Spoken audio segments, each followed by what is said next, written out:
Assalamualaikum warahmatullahi wabarakatuh. Perkenalkan, nama saya Farhan Akbar Ramadan dengan NIM 121230 115 dari TKD. Dan di sini saya akan mereview sebuah jurnal dengan judul Unraveling the Brain Metabolome: A Review of Liquid Chromatography Mass Spectrometry Strategies for Extracellular Brain Metabolic.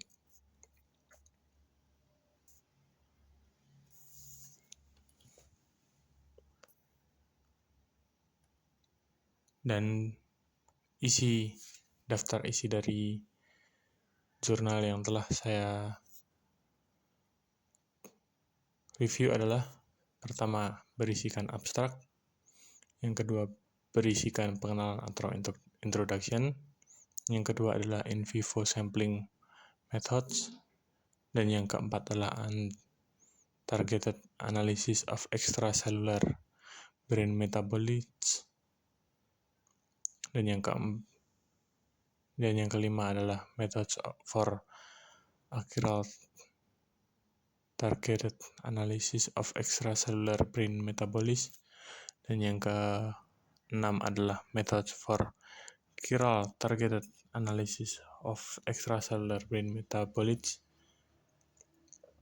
dan yang ketujuh adalah chemical derivatization, the way forward; dan yang terakhir adalah conclusion and perspective for LC and MS based metabolomics.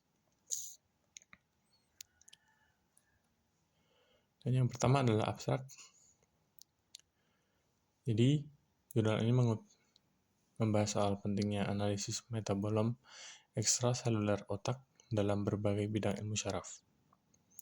Analisis ini tidak hanya memberikan informasi tentang fungsi fisiologis normal, tetapi juga penting untuk penemuan biomarker dan target dalam penyakit.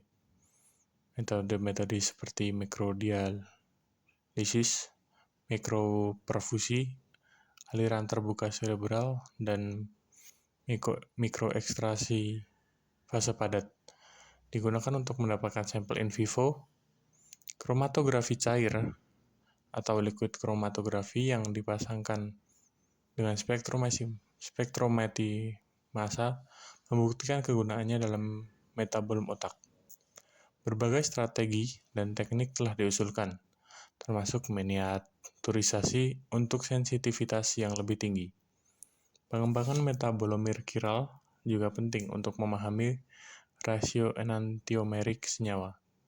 Meskipun demikian, metode-metode yang ada masih memiliki keterbatasan, dan pengembangan metode yang lebih sensitif itu masih diperlukan.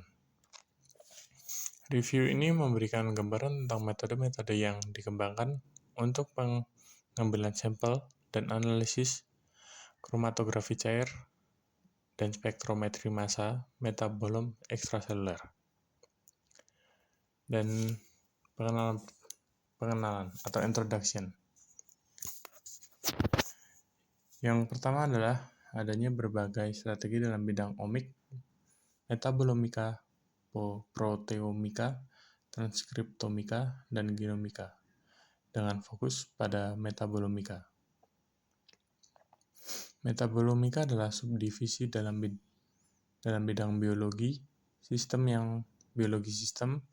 yang paling erat hubungannya dengan phenotype yang tergantung pada metabolit. Metabolomika berfokus pada analisis besar senyawa berbobot molekul rendah.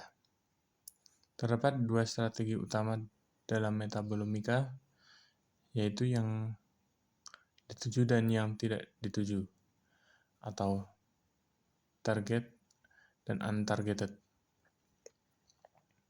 Metabolomika yang tidak dituju atau untargeted berfokus pada identifikasi dan kuantifikasi relasi metabolit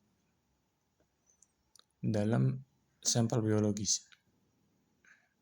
Sedangkan metabolomika yang dituju memusatkan perhatian pada subset yang terdefinisi dengan baik dari metabolit yang dikuantifikasi. Ada juga kombinasi dari kedua strategi tersebut yang disebut semi-targeted dan pseudo-targeted metabolomics, yang meskipun sering digunakan, kadang-kadang memiliki arti yang berbeda. Strategi yang dituju menghasilkan jumlah data yang lebih besar, memerlukan teknik kemoinformatika sebagai interpretasinya. Biasanya, karena perbedaan dalam instrumen, kepekaan dalam teknik yang dituju lebih tinggi dibandingkan dengan teknik yang tidak dituju atau untargeted. Tetapi ini datang dengan biaya cakupan metabolom yang terbatas. Dalam alur kerja metabolomika yang ideal, dilakukan screening yang tidak dituju terlebih dahulu atau untargeted, diikuti oleh analisis targeted dari metabolit yang menarik perhatian. Pada tahun 2021, Schweiger, Haber, dan kawan-kawan mempublikasikan sebuah protokol yang memungkinkan analisis tidak dituju atau untargeted dari sampel analitis secara targeted. Ini mencatatkan pentingnya validasi metode dalam pendekatan yang untargeted atau tidak tertuju. Sebuah gambaran alur kerja skematis yang menggambarkan perbedaan antara pendekatan yang tidak dituju dengan pendekatan yang dituju atau targeted dapat disajikan dalam figur 1 yang nanti akan diperlihatkan.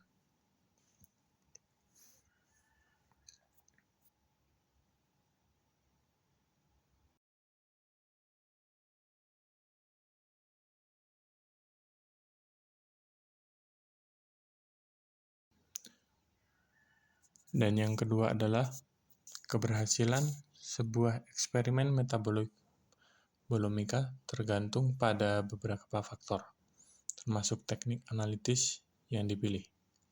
Ada beberapa teknik analitis yang dapat digunakan atau telah digunakan dalam metabolomika. Namun, yang dominan atau sering digunakan adalah spektroskopi resonansi magnetik inti atau NMR atau spektrometri massa.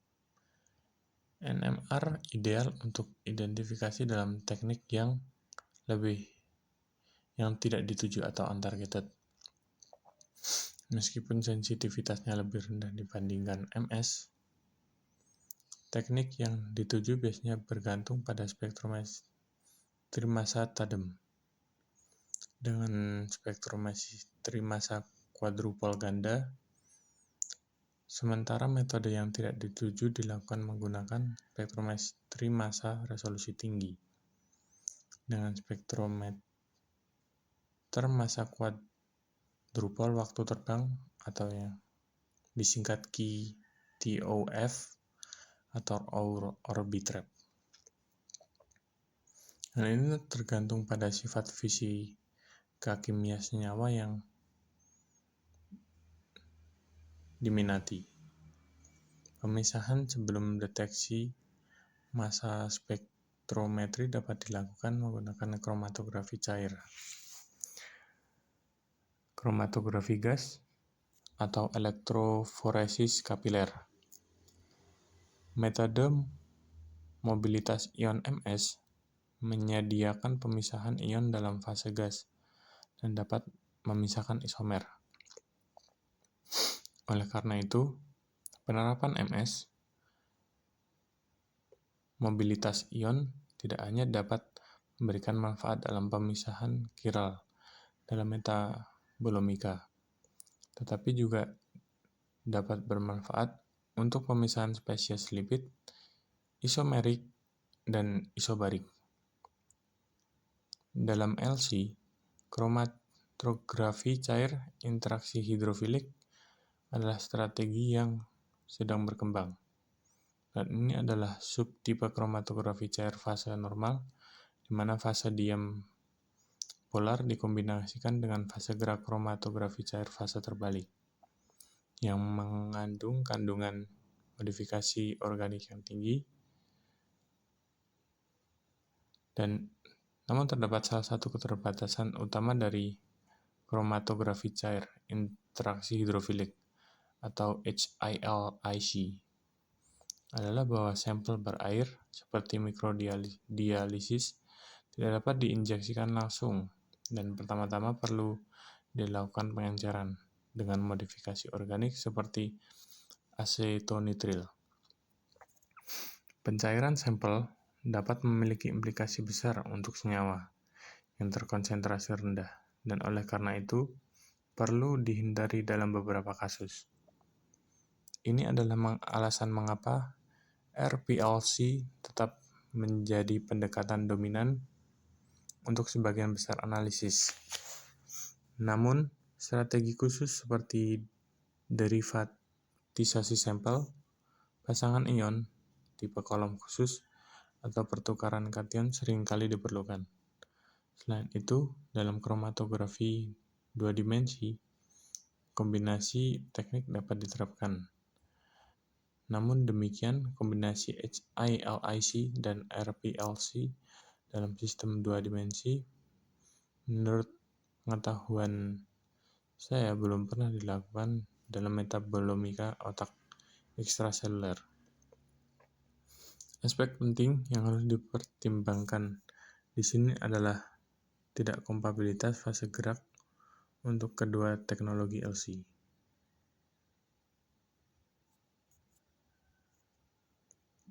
Dan yang ketiga adalah komunikasi dalam sistem saraf pusat SNC yang terjadi melalui transmisi listrik atau kimia. Melalui pesan kimia, zat-zat pengirim yang dilepaskan oleh neuron disebut neurotransmitter, sementara berbagai jenis glia, astroglia, mikroglia, dan atau oligodendrosit melepaskan gliotransmitter. Neurotransmitter dilepaskan ke celah sinaptik di mana mereka akan berinteraksi dengan reseptor pra dan atau postsinaptik.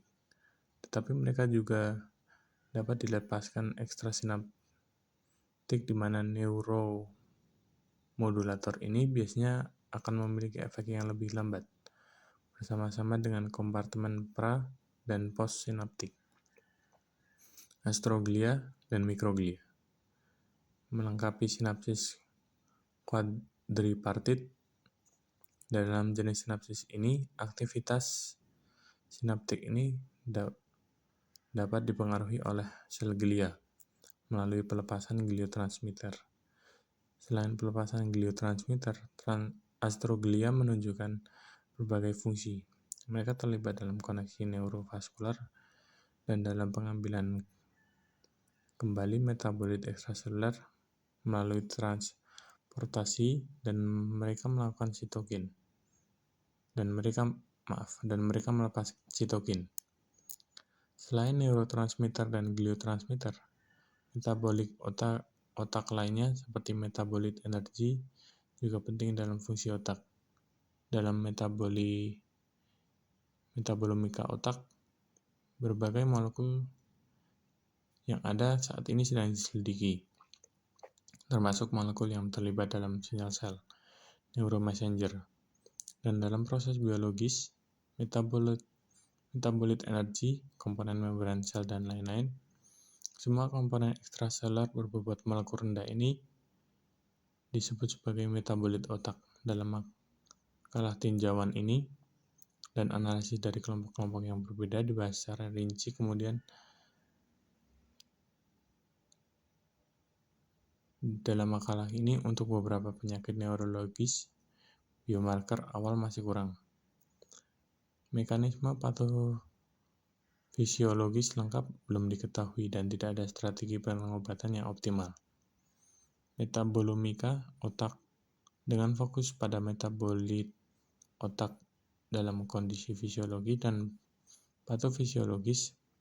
Oleh karena itu sangat menarik untuk diungkap interaksi antara beberapa sel dalam otak dan untuk menemukan target terapeutik baru.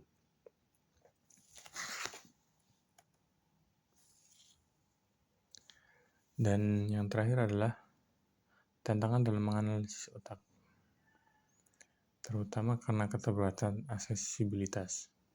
Pembatas darah otak bertindak sebagai penghalang protektif bagi saraf pusat esensi, tetapi sebaliknya menghambat analisis otak. Meskipun demikian, dalam penelitian pada manusia, konsentrasi metabolit utamanya dalam cairan cerebrospinal yang dipelajari, meskipun telah terbukti bahwa analisis ini tidak sepenuhnya mencerminkan konsentrasi dalam cairan ekstraseluler otak, namun teknik ini tetap menarik untuk penemuan biomarker. Misalnya, oleh karena itu, dalam penelitian praklinis, analisis jaringan otak dilakukan menggunakan sampel ex vivo dari homogenat otak atau sampel in vivo dari cairan interstitial menggunakan mikrodialisis, COFM, dan atau SPME, tergantung pada metode pengumpulan sampel, seluruh metabolom otak atau hanya subsetnya akan dianalisis. Analisis homogenat otak dapat mengarah pada penemuan konsentrasi metabolit yang diubah total, intraseluler dan ekstraseluler dalam jaringan otak. Sebaliknya, mikrodialisis COFM dan SPME memungkinkan pengambilan sampel in vivo pada beberapa waktu dari hewan yang sama. Selain itu, analisis cairan ekstraseluler menggunakan salah satu teknik yang disebutkan di atas akan memberikan wawasan tentang pelepasan metabolit otak khususnya di ruang ekstraseluler. Cairan ekstraseluler menarik untuk diselidiki karena memungkinkan untuk menyelidiki komunikasi kimia antar sel, penyerapan kembali metabolit, dan konsumsi energi. Misalnya, analisis mereka menimbulkan beberapa tantangan, khusus seperti volume sampel yang terbatas dan konsentrasi analit yang rendah. Selain itu, analit yang ada dalam cairan ekstraseluler menunjukkan tentang sifat fisiokimia yang luas. Dalam masa lalu, analisis molekul ini dilakukan menggunakan teknik seperti liquid chromatografi yang dipasangkan dengan deteksi elektrokimia atau fluoresensi. Metode ini telah terbukti berguna meskipun karena sensitivitas dan spesifitas yang lebih tinggi, fokus telah beralih ke MS sebagai teknik deteksi.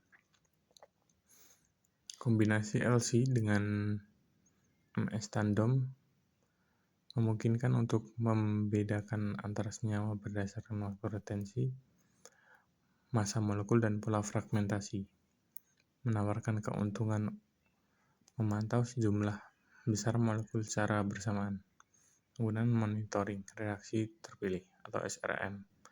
Tentu saja tidak hanya LC dan MS yang dapat digunakan untuk metabolom otak, teknik lain seperti CEMS, GCMS, dan juga pencitraan ex vivo menggunakan MS telah memberikan wawasan yang besar dalam metabolom dan terus dieksplorasi dalam bidang yang berkembang ini. Dalam makalah tinjauan ini disajikan gambaran umum tentang metode LC, MC yang ditargetkan atau tidak ditargetkan untuk pemantauan metabolit cairan ekstraseluler otak. Pertama, beberapa teknik untuk pengambilan sampel cairan ekstraseluler dibahas secara singkat.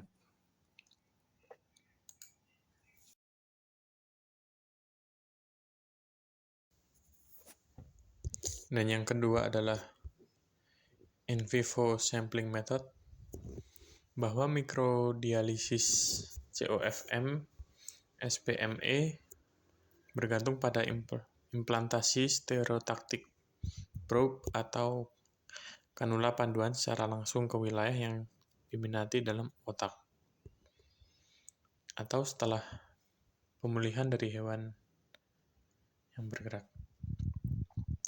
Pengambilan sampel dibatasi dalam waktu karena pembentukan jaringan parut glial yang bergantung pada material probe yang digunakan.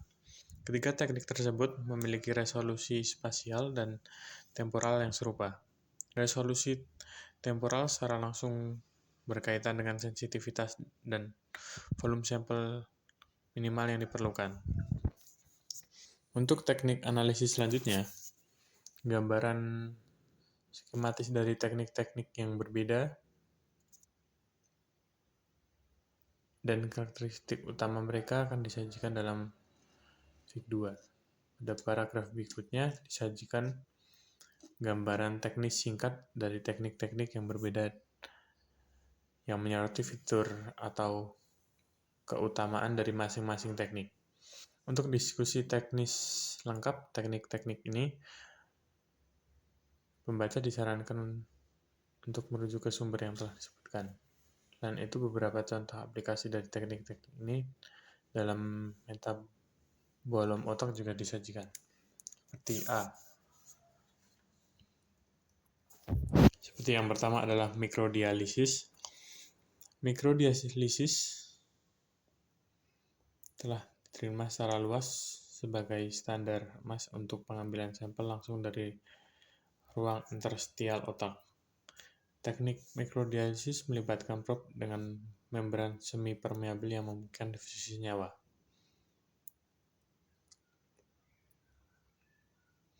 Teknik ini digunakan secara luas dalam studi metabolom yang disajikan dalam bagian selanjutnya. Mikrodialisis juga dapat dikombinasikan dengan teknik lainnya seperti optogenetika. Optogenetika adalah teknik yang didasarkan pada protein yang rentan akan cahaya, yang disebut opsins.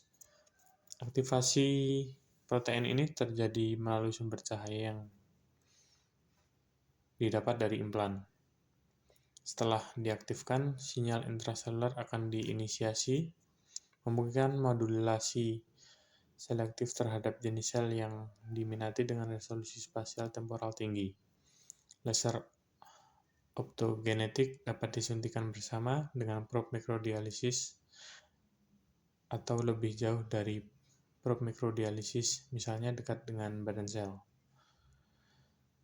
Sebagai hasilnya, efek pada metabolit ekstraseluler dapat segera diselidiki dalam hubungannya dengan stimulus optogenetik. Dan juga relevan dalam hubungannya dengan penyakit neurodegeneratif yang diminati. Teknik mikrodialisis melibatkan probe dengan membran semi-permeabel yang memungkinkan difusi senyawa. Cairan terus dipompa melalui probe dengan kisaran mikroliter per menit.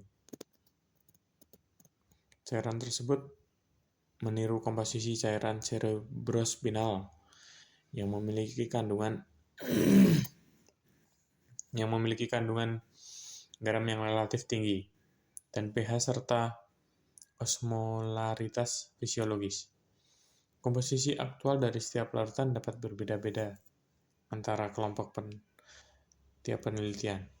Difusi senyawa melalui membran semi-permeabel tergantung pada gradien konsentrasi dan tekanan osmotik dan didasarkan pada hukum difusi Fick yang pertama. Selain pengambilan sampel senyawa endogen, teknik ini juga dapat digunakan secara lokal, mengadministrasi senyawa eksogen secara bersamaan. Untuk pengambilan sampel neurokimia klasik menggunakan mikrodialisis. Membran dengan berat molekul cut-off antara 6-10 kDa biasanya digunakan. Dalam praktiknya, panjang membran hingga 4 mm digunakan dengan diameter probe sekitar 500 mikrometer. Probe yang lebih kecil sedang dikembangkan dan dapat menghasilkan resolusi spasial yang lebih tinggi dan kerusakan jaringan yang lebih sedikit. Hal ini bermanfaat ketika daerah otak lebih kecil yang menjadi sasaran seperti daerah hipokampus tikus.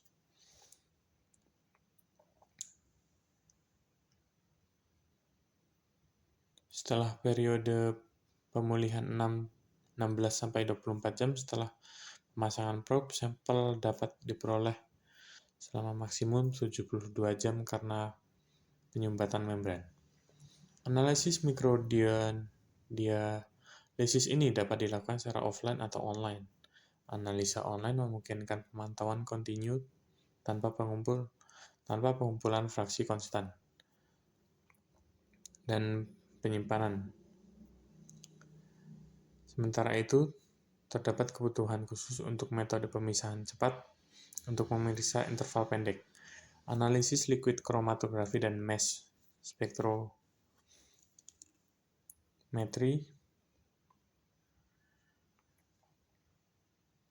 online dari mikrodialisis otak telah diterapkan dalam beberapa penelitian. Sebagai contoh penggunaannya dalam pemantauan terus-menerus kejang spontan dalam penelitian epilepsi. Analisis offline melibatkan pengumpulan mikrodialisis dalam vial dan analisis pada waktu yang lebih lanjut. Volume yang dikumpulkan tergantung pada laju aliran dan laju pengambilan sampel. Resolusi temporal 5-20 menit digunakan dalam praktiknya, menghasilkan volume sampel antara 5 dan 40 mikroliter. Dikarenakan kandungan garam yang tinggi dalam mikrodialisis, efek penekanan ion pada esi dan kontaminasi mass spektrometer terjadi.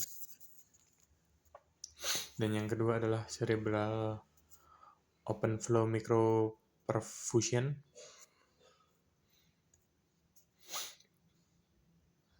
Pengembangan COFM atau cerebral open flow microperfusion oleh Brian-Gruber dan kawan-kawan pada tahun 2013 untuk mengatasi beberapa tantangan yang dihadapi oleh mikrodialisis.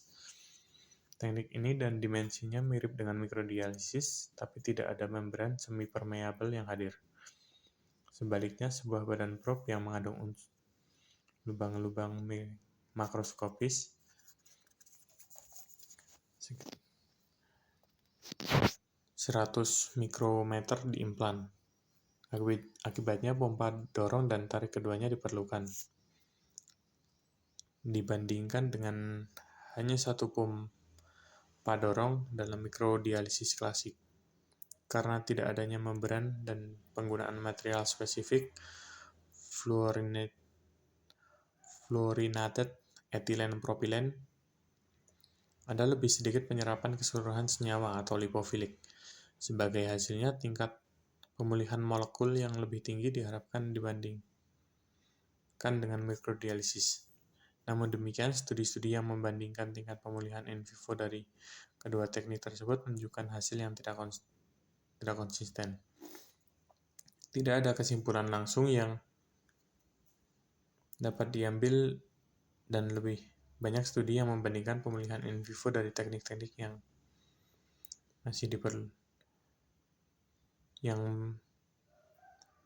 dari teknik-teknik ini masih diperlukan. Untuk COFM, eksperimen dapat dimulai 14 hari setelah pemasangan probe, yang merupakan jangka waktu yang diperlukan untuk pemulihan pembatas darah sampai otak. Berbeda dengan periode waktu yang terbatas, hingga 72 jam setelah pemasangan probe, di mana mikrodialisis dapat dilakukan. Pengambilan sampel COFM dimungkinkan hingga 30 hari setelah pemasangan probe.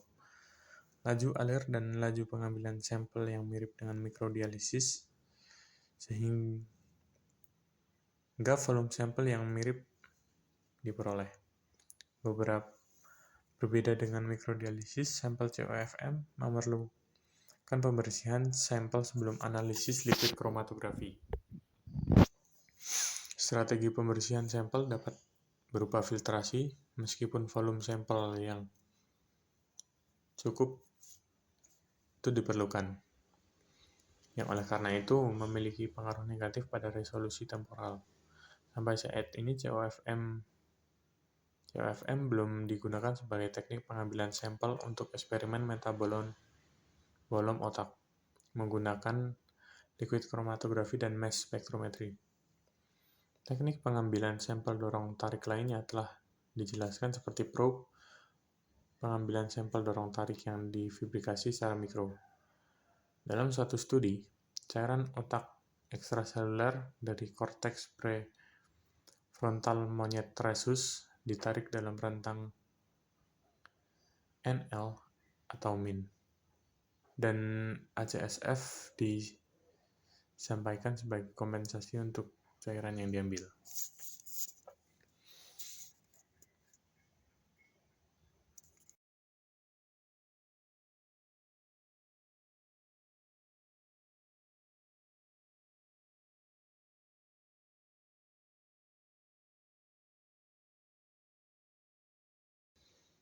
Yang ketiga adalah in vivo solid phase microextraction, PLING SPME atau solid phase microextraction yang digunakan dalam penelitian metabolomik otak. Dalam teknik ini, sebuah fiber ekstraksi yang mengandung sorben atau fase padat dimasukkan menggunakan melalui kanula yang telah dipasang di area otak yang menjadi fokus penelitian. Fiber ini kemudian dibiarkan untuk mengambil sampel metabolit selama periode tertentu sebelum ditarik kembali. Dan senyawa yang terperangkap dalam sorben tersebut kemudian dikeluarkan menggunakan pelarut lain. Teknik SPME ini digunakan untuk analisis targeted dan untargeted dari berbagai senyawa otak, seperti neurotransmitter, endokannabinoid, dan oksipilin.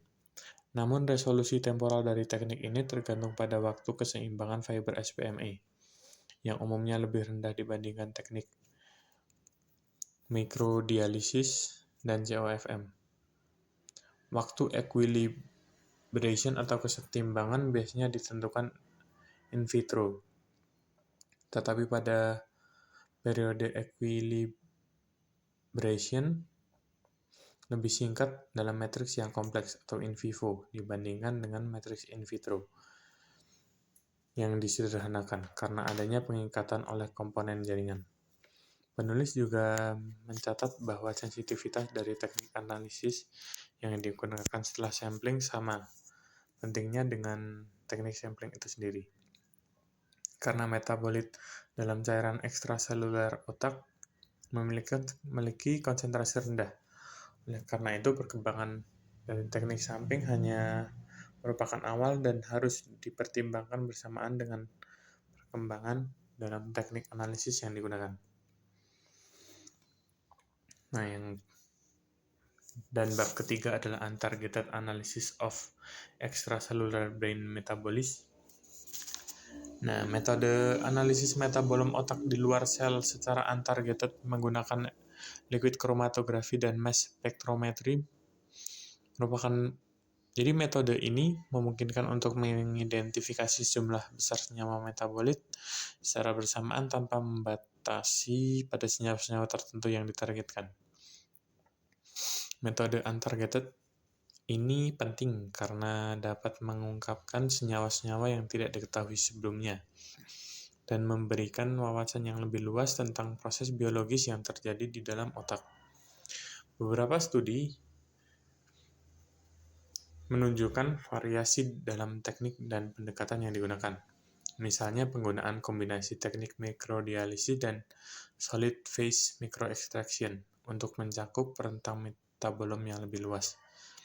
Selain itu, penggunaan kolom LC atau liquid chromatography yang berbeda, seperti HILIC, hydrophilic interaction liquid chromatography, PVP, pentafluorovinyl, dan C18 menunjukkan upaya untuk memisahkan senyawa-senyawa dengan polaritas yang berbeda untuk analisis yang lebih komprehensif. Selain itu, paragraf tersebut juga menyoroti penggunaan mode polaritas positif dan negatif dalam analisis mass spectrometry. untuk menangkap berbagai jenis senyawa metabolit.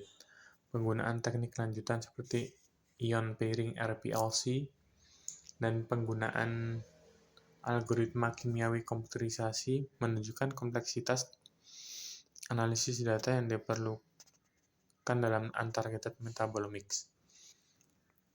Secara keseluruhan, paragraf tersebut menyoroti tantangan dan pendekatan dalam analisis untargeted metabolome otak menggunakan LC-MS, serta pentingnya penggunaan teknik yang tepat dan analisis data yang canggih untuk menginterpretasi hasil yang diperoleh. Dan bab keempat adalah Methods for Chiral Targeted Analysis Extracellular Brain Metabolism. Jadi, hal ini membahas tentang analisis metabolit otak secara terarah, yaitu senyawa-senyawa yang hadir dalam cairan otak di luar sel dengan berat molekul di bawah kurang lebih 1500 sampai 200 Da. Analisis terarah ini bertujuan untuk mengidentifikasi dan mengukur konsentrasi senyawa-senyawa spesifik dalam cairan otak yang dapat memberikan wawasan yang mendalam tentang aktivitas biologis dan fungsi otak. Memberikan gambaran umum tentang metode-metode yang digunakan untuk menganalisis kelompok spesifik metabolit otak berdasarkan struktur kimianya. Kelompok metabolit ini dapat mencakup neurotransmitter yang klasik dan lainnya yang memiliki peran penting dalam fungsi otak. Metode analisis yang dibahas dapat bervariasi tergantung pada sifat kimia dari senyawa-senyawa tersebut, termasuk teknik-teknik kromatografi dan spektrometri massa yang digunakan. Kedua, pada metode-metode yang melakukan analisis gabungan dari kelompok metabolit yang berarti bahwa tidak hanya satu jenis metabolit yang dianalisis, tetapi beberapa kelompok metabolit diteliti secara bersamaan. Pendekatan ini dapat memberikan gambaran yang lebih komprehensif tentang profil metabolit otak dan interaksi antara berbagai senyawa metabolit.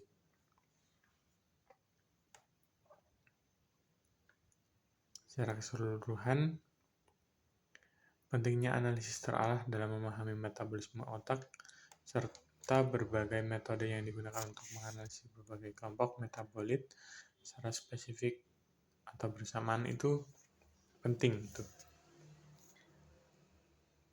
Dan terdapat beberapa metode ya, yaitu salah satu. Jadi yang pertama metodenya itu adalah asam amino. Jadi pentingnya asam amino tertentu dalam otak, terutama glutamat atau gamma aminobutyric acid atau GABA sebagai neurotransmitter utama yang memediasi eksitasi dan inhibisi. Selain itu, asam amino lainnya seperti deserin, aspartat, dan glisin juga memiliki peran penting dalam fungsi otak. Hal ini menurut jurnal yang saya ambil, hal ini jadi dari jurnal tersebut menguraikan konsentrasi yang dilaporkan dari GABA dan glutamat dalam mikrodialisis yang dapat bervariasi tergantung pada wilayah otak yang diamati. Metode analisis spesifik telah dikembangkan untuk menganalisa asam amino dalam cairan ekstraseluler otak. Jurnal ini memberikan gambaran umum tentang karakteristik utama dari studi-studi yang dilakukan dalam hal ini. Karena sifat polar dari molekul-molekul ini, kromatografi cair dalam metode Hillick dapat digunakan. Sumber ionisasi elektrospray dapat dioperasikan dalam mode positif saja untuk analisis asam amino, karena semuanya mengandung setidaknya satu gugus amina yang mudah diionisasi. Studi-studi ini berfokus pada sejumlah hal terbatas asam amino, yaitu glutamat, GABA, glutamin, dan glisin. Beberapa metode menggunakan kromatografi cair atau RPLC, tetapi memerlukan derivatisasi kimia sebelumnya. Beberapa agen derivatisasi yang digunakan seperti propil, kloroformat, fluorinamyl kloroformat, dan butanol. Dibandingkan dengan analisis simultan 20 asam amino dengan profil kloroformat menunjukkan hasil yang terbaik. Selain itu, pendekatan derivatisasi massa terekam juga digunakan untuk analisis 21 asam amino dengan keuntungan peningkatan throughput sampel. Salah satu studi juga fokus pada kuantifikasi glutamat dan GABA dalam mikrodialisis dengan injeksi langsung pada MS quadruple ganda yang menghasilkan resolusi temporal yang cepat. Lebih lanjut, metode langsung ini dapat meningkatkan throughput sampel jika hanya sejumlah sampel terbatas metabolit yang perlu dimonitor, karena tidak terjadi pemisahan analit sebelum analisis MS, dan oleh karena itu efek matriks yang parah dapat diharapkan. Dan yang kedua adalah biogenic amines and their metabolites. Jadi bagian ini itu menjelaskan tentang amina biogenik yang mencakup neurotransmitter histamin, neurotransmitter katekolamin, noradrenalin, dan dopamin, serta indolamin serotonin. Selain itu juga disebutkan metabolit utama mereka seperti asam dihidroksifenyl asetat atau DOPAC, asam homofanilat atau HVA, 3-metoksi-4-hidroksifenilglikol atau MHPG, dan asam 5-hidroksi-indol asetat, 5-HIAA, yang sering diteliti. Konsentrasi Da, 5-HT, dan Ne dalam mikrodialisat dilaporkan berada dalam kisaran pikomolar hingga nanomolar. Selain neurotransmitter dan neuromodulator, amina biogenik lainnya seperti putresin, kadaverin, akmatin, serta poliamina spermin dan spermidin juga memiliki peran penting dalam sistem saraf pusat atau CNS. Dengan konsentrasi dalam mikrodialisat dilaporkan dalam kisaran mikromolar atau bahkan lebih rendah. Beberapa studi meninjau bagian ini dengan menggunakan teknik mikrodialisis untuk mempelajari perubahan ekstraseluler.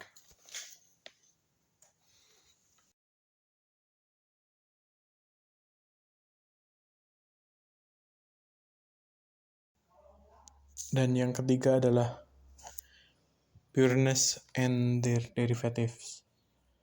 Jadi di pureness and their derivative ini dia terkait analisis asetilkolin dan kolin dalam sampel mikrodialisat menggunakan kromatografi cair dan spektrometri massa. Kedua senyawa ini memiliki gugus amonium kuartener yang membuatnya sulit untuk ditahan pada kolom fase terbalik.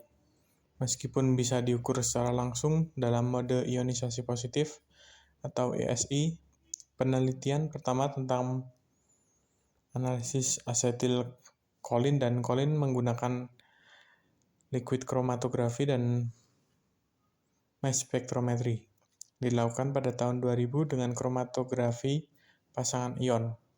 Sejak itu beberapa penelitian menggunakan kromatografi pasangan ion dengan reagen pasangan ion seperti asam heptafluorobutirat atau asam triofluoroasetat telah dipublikasikan. Membandingkan analisis asetilkolin menggunakan kromatografi fase terbalik pasangan ion atau RPLC dengan analisis HILIC pada dua kolom berbeda, namun memutuskan untuk tidak melanjutkan dengan HILIC karena intervensi garam dalam ACSF.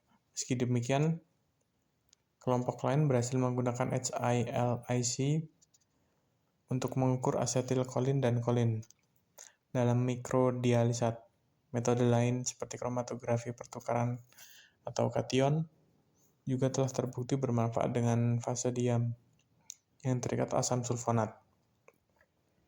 Karena asetilkolin cepat terhidrolisis menjadi kolin, beberapa studi menambahkan inhibitor cholinesterase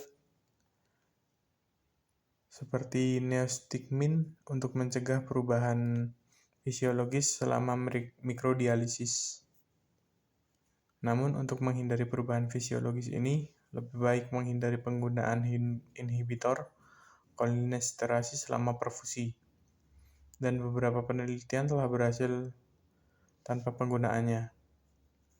Dan yang keempat adalah cholinase. Hal ini merupakan pengukuran konsentrasi purin ekstraseluler di otak. Purin termasuk adenosin serta dianalisis bersama dengan metabolit otak lainnya. Konsentrasi adenosin yang dilaporkan biasanya berada dalam rentang nanomolar. Dalam satu studi, mikrodialisat tikus ditangkap pada kolom C18 dan kemudian dipisahkan pada kolom analitik berbasis sianida. Metode ini memiliki batas bawah kuantifikasi LLOQ 0,25 nm dan memungkinkan analisis kadar adenosin basal dalam sampel mikrodialisat striatum tikus. Zhu dan kawan-kawan menggunakan kolom berbasis sianida untuk menganalisis 3 nukleosida, inosin, guanosin, dan adenosin dalam mikrodialisat tikus. Konsentrasi nukleosida ini dilaporkan seperti ADP dan ATP dalam metabolisme energi intraseluler. ATP ekstraseluler juga penting dalam inflamasi dan dilepaskan oleh neuron, astrogli, dan mikroglia. Analisis nukleotida dalam cairan ekstraseluler otak menggunakan liquid kromatografi dan mass spektrometri yang belum dijelaskan, namun analisis dalam jaringan otak, hati, dan sel darah sudah ada. Analisis molekul ini menantang karena konsentrasinya yang rendah dan keberadaan gugus fosfat yang polar, sehingga sulit ditahan dalam RPLC. Selain itu, ATP tidak stabil pada pH rendah dan memiliki afinitas terhadap permukaan logam dalam sistem LC-MC. Liquid kromatografi dan mass spektrometri yang mengganggu bentuk puncak dan sensitivitas metode. Untuk menghindari perlekatan pada permukaan logam, teknologi MaxPeak High Performance Surface dari Waters dapat digunakan.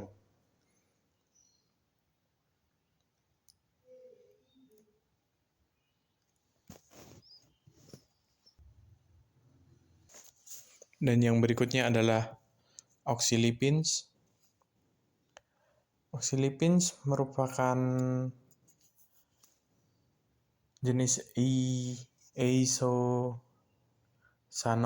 dalam struktur lipid dan keberadaannya yang luas di otak.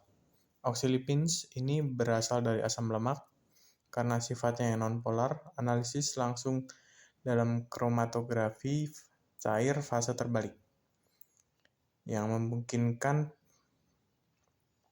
dan terdapat penelitian oleh Napilov dan kawan-kawan menggunakan SPME untuk mengambil sampel lebih dari 50 oxylipins pada tikus, yang kemudian dianalisis dengan RPLC atau kromatografi cair fase terbalik tadi, dan para penulis membandingkan hasil in vivo dan postmortem dari oxylipins ini dan menyimpulkan bahwa terjadi perubahan postmortem. Oleh karena itu, pengamatan postmortem dapat menyebabkan atau dapat diambil kesimpulan yang tidak dapat diandalkan. Dan studi ini menunjukkan perlunya pendekatan pemantauan in vivo yang baik, seperti SPMI.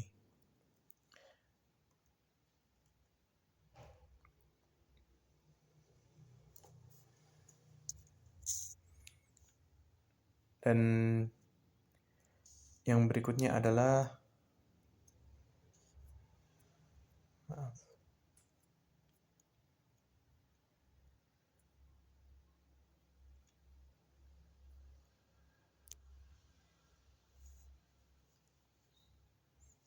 terjadi kesalahan sebenarnya. Berikutnya adalah endocannabinoids.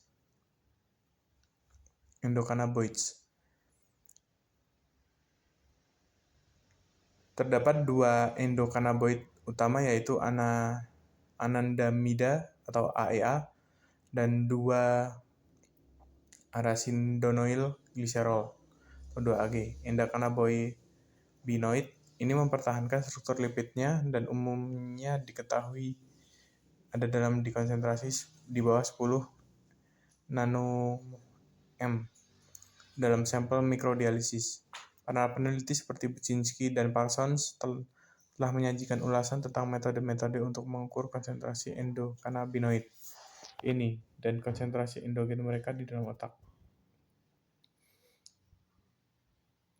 Selain itu, Bickett dan kawan-kawan mengembangkan metode analisis yang sensitif dan menggabungkan mikrodialisis otak dengan ekstraksi fase padat kromatografi cair spektrometri massa tandem untuk mengukur AEA, 2-AG, noladin ether,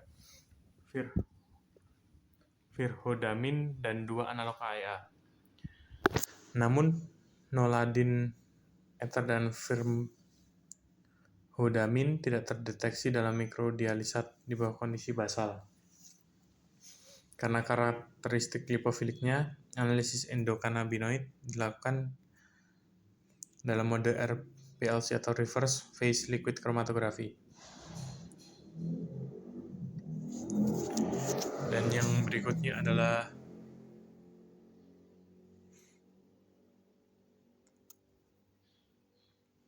terjadi kesalahan. Berikutnya adalah neuropeptida. Neuropeptida merupakan kelas molekul yang mencakup lebih dari 200 molekul yang teridentifikasi. Tidak semua neuropeptida sesuai dengan definisi metabolit otak karena beberapa memiliki berat molekul yang lebih tinggi dari 2000 Da, sehingga mereka di luar cakupan tinjauan ini. Analisis molekul sinyal ini menimbulkan beberapa tantangan tambahan karena neuropeptida cenderung menempel pada komponen dalam sistem liquid chromatography dan persiapan sampel yang disebut sebagai ikatan non-spesifik. Hal ini juga merupakan masalah saat melakukan mikrodialisis yang mengakibatkan tingkat pemulihan yang rendah. Selain itu, neuropeptida hadir dalam konsentrasi yang lebih rendah daripada neurotransmitter klasik dan molekul sinyal lainnya, sehingga membutuhkan metode analisis dengan sensitivitas yang lebih tinggi. Beberapa strategi telah dikembangkan untuk analisis liquid chromatography dan mass spectrometry untuk neuropeptida, termasuk miniaturisasi sistem liquid chromatography untuk meningkatkan sensitivitas, melakukan langkah penangkapan untuk membersihkan sampel dari interferon polar, dan menggunakan penambahan internal standar berlabel isotop untuk mengkoreksi ikatan non-spesifik dari analit.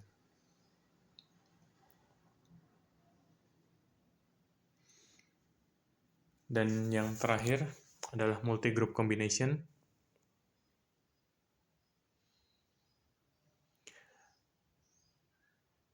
Hal ini merupakan bentuk pendekatan yang digunakan dalam studi metabolomic otak yaitu salah satu pendekatan yang dijelaskan merupakan gabungan dari 2 atau lebih kelompok neurokimia yang telah disebutkan sebelumnya.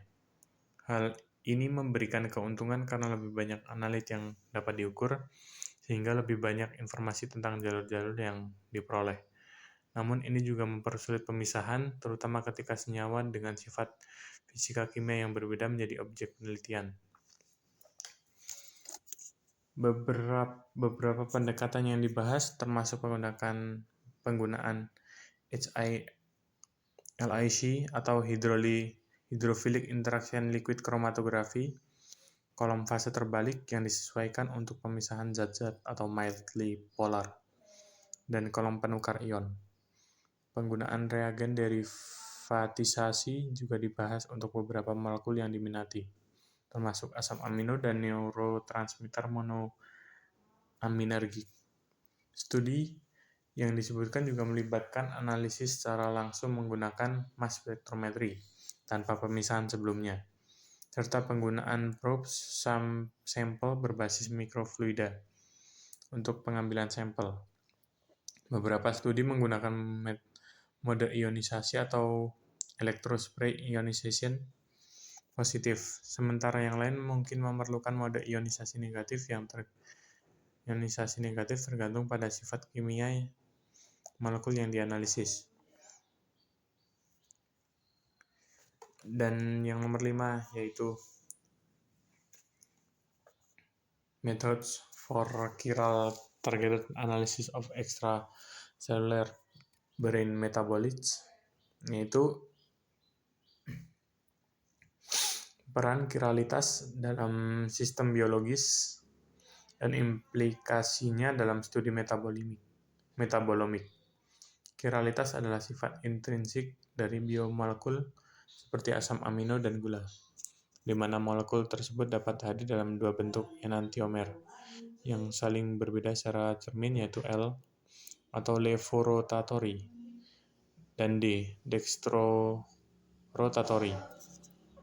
Dalam konteks metabolomik, analisis kiral menjadi penting karena enantiomer ini dapat memiliki aktivitas biologis yang berbeda dan dapat berfungsi sebagai biomarker potensial untuk berbagai gangguan metabolik termasuk kanker, diabetes, dan gangguan neurologis.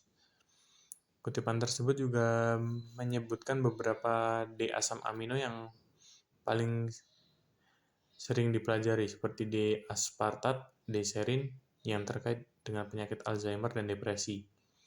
Memahami peran enantiomer individu ini penting untuk lebih memahami fungsi otak di bawah kondisi fisiologis dan patologis. Dalam konteks analisis metabolomik, memisahkan enantiomer ini menjadi tantangan yang signifikan. 2 pendekatan yang umum digunakan adalah menggunakan fase diam dengan pemilihan kiral atau menggunakan agen derivatisasi enantioselektif. Beberapa studi telah mengeksplorasi strategi derivatisasi kiral pada metabolom ekstraseluler otak, yang membuka potensi untuk memahami lebih dalam fungsi otak dalam kaitannya dengan penyakit dan kondisi lainnya. Dan berikutnya adalah nomor 6, yaitu chemical derivatization the way forward. Hal ini membahas penggunaan derivatisasi kimia sebelum kolom dalam metode liquid chromatography dan mass spectrometry untuk analisis ekstraseluler metabolon otak. Derivatisasi digunakan untuk berbagai tujuan, yaitu meningkatkan ionisasi dalam ESI untuk meningkatkan sensitivitas, memungkinkan pengukuran semua metabolit dalam suatu mode ionisasi, biasanya ESI positif, dan meningkatkan retensi dalam RPLC, meningkatkan stabilitas senyawa, memungkinkan pemisahan enantiomer, memperbaiki pola fragmentasi dalam MS atau MS, dan memungkinkan adanya standar internal untuk semua senyawa yang dianalisis melalui derivatisasi dengan bentuk reagen berlabel isotop stabil. Penggunaan standar internal diperlukan untuk mengoreksi efek matriks dan kuantifikasi LC, SC, dan MS. Dan pelabelan isotop stabil pada reagen derivatisasi memungkinkan standar internal untuk setiap senyawa yang dianalisis dengan waktu retensi dan perilaku yang identik dalam sumber SI.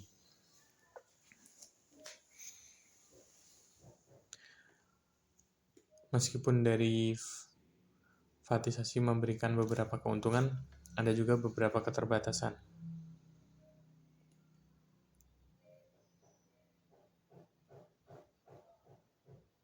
Optimalisasi reaksi selama pengembangan metode ini bisa memakan waktu. Reaksi derivatisasi bisa memakan waktu dan memerlukan banyak tenaga jika sampel yang dianalisis banyak. Reagen derivatisasi bisa tidak kompatibel dengan matriks tertentu seperti air dan bisa menghasilkan produk reaksi yang beragam. Selain itu, reagen bisa menambah efek matriks dan kebisingan latar belakang serta kadang-kadang memerlukan langkah ekstraksi tambahan. Dan yang terakhir adalah conclusion and perspective for liquid chromatography dan mass spectrometry based metabolomics, yaitu pentingnya penelitian tentang metabolom otak ekstraseluler dalam penyakit neurologis dengan penemuan biomarker dan target obat baru yang sangat penting dalam pemahaman atas penyakit-penyakit tersebut yang telah dijelaskan sebelum-sebelumnya. Meskipun berbagai strategi telah dikembangkan menggunakan liquid chromatography dan mass spectrometry, belum ada pendekatan yang ideal untuk menganalisis semua molekul. Adanya tantangan seperti volume sampel yang kecil, konsentrasi metabolit yang rendah itu tetap ada. Pengembangan teknik baru yang membutuhkan volume sampel yang lebih kecil dan penggunaan derivatisasi untuk meningkatkan sensitivitas masih diperlukan. Kombinasi pendekatan yang ditargetkan dan tidak ditargetkan dalam analisis massa spektrometri terus dieksplorasi atau diteliti.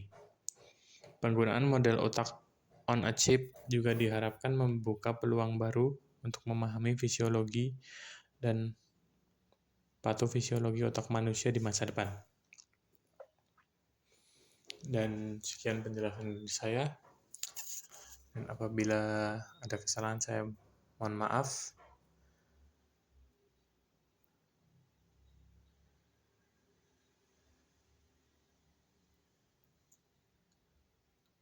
Wassalamualaikum warahmatullahi wabarakatuh.